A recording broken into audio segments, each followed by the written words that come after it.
In a dark and decaying mansion lived the tormented Alexander, a man who suffered from a mental illness that made him obsess over the sound of a clock. He had a collection of antique clocks that filled his house, each with a peculiar and disturbing sound.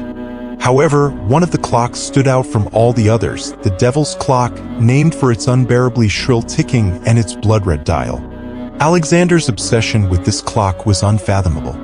He spent hours listening to its ticking in the darkness of his room, unable to take his eyes off its red dial that seemed to have a life of its own.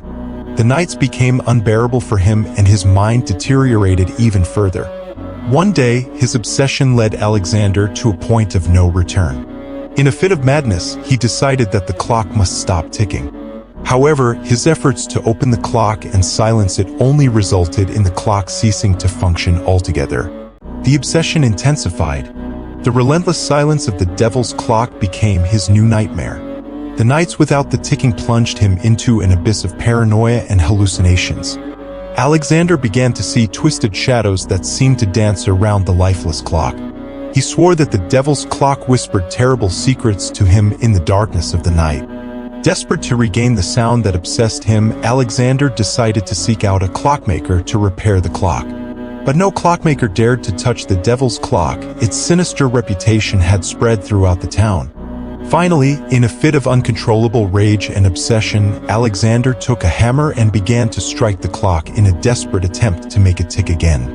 The noise was deafening, but it was not the sound he had longed for. The devil's clock shattered into pieces, and at that moment, Alexander lost his sanity completely.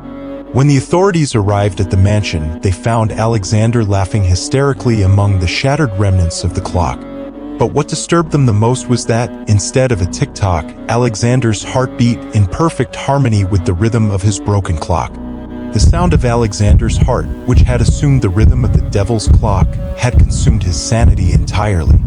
The obsession had reached a point of no return, and the tormented sound of Alexander's heart became his own curse. The story ends with Alexander, trapped in his own nightmare, laughing and pounding his chest as his heart and mind crumble,